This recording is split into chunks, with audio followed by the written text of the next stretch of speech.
മലയോര ഹൈവേയിൽ വളവ് തിരിവെ തെറ്റായ ദിശയിലെത്തിയ സ്വകാര്യ ബസ് ഇടിച്ച് തെറിപ്പിച്ച് സ്കൂട്ടർ യാത്രികയായ അധ്യാപികയ്ക്കും മകൾക്കും പരിക്കേറ്റിരിക്കുന്നു.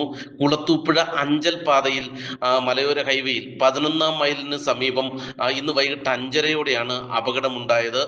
സ്കൂട്ടർ യാത്രക്കാരായ അധ്യാപികയ്ക്കും 7 വയസ്സുകാരിയ മകൾക്കുമാണ് ഗുരുതരമായി പരിക്കേറ്റത്. കുളത്തൂപ്പുഴ ചരുവിള പുത്തൻ വീട്ടിൽ 33 വയസ്സുള്ള ജോസ്നയുടെ മകൾ 7 വയസ്സുള്ള ജുവാന എന്നിവർക്കാണ് പരിക്കേറ്റത്. ഇരുവരെയും അഞ്ചലിലെ സ്വകാര്യ ആശുപത്രിയിൽ പ്രവേശിപ്പിച്ചു. കുളത്തൂപ്പുഴ ഭാഗത്തു നിന്നും അഞ്ചലിലേക്ക് സ്കൂട്ടറിൽ വരികയായിരുന്നു ജോസ്നയും മകളും.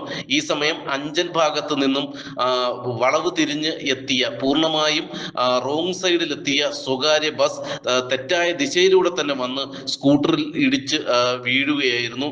ഇടിയുടെ ആഘാതത്തിൽ സ്കൂട്ടറിൽ നിന്നും തെറിച്ചു വീണ ഇരുവരുടെയും കാലുകൾക്കാണ് ഗുരുതരമായി പരിക്കേറ്റിരിക്കുന്നത്.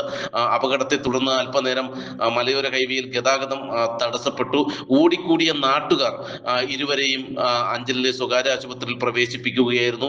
നാട്ടുകാരടക്കം ഒപ്പം തന്നെ CCTV അടക്കം ചൂണ്ടിക്കാണിക്കുന്നത് ബസ് ഡ്രൈവറുടെ അശ്രദ്ധമായ ഡ്രൈവറാണ്. കാരണം വലിയൊരു വളവിൽ പൂർണ്ണമായും വലത് സൈഡ് ചേർന്നെത്തുകയും ഈ സ്കൂട്ടറിനെ ഇടിച്ച് തെറിപ്പിക്കുകയും ആയിരുന്നു. എന്തായാലും കുളത്തൂപ്പുഴ പോലീസ് വാഹനാപകടത്തിന് കേസെടുത്തു. ഒപ്പം തന്നെ മോട്ടോർ വാഹന വകുപ്പ് അധികൃതരിൽ നിന്ന് നമുക്ക് ലഭിച്ചേക്കുന്ന വിവരം ഈ ഡ്രൈവർക്കെതിരെ നടപടി ഉണ്ടാകുമെന്ന് തന്നെയാണ്. കാരണം ഒരു വളവിൽ പൂർണ്ണമായും വലത് സൈഡ് ചേർന്ന് തന്നെയാണ് ഈ ബസ് എത്തിയത് എന്നുള്ളത് CCTV ദൃശ്യങ്ങളിൽ നിന്ന് വ്യക്തമാണ്. ആ നാട്ടുകാരും ഇത് സാക്ഷ്യപ്പെടുത്തുന്നുണ്ട്.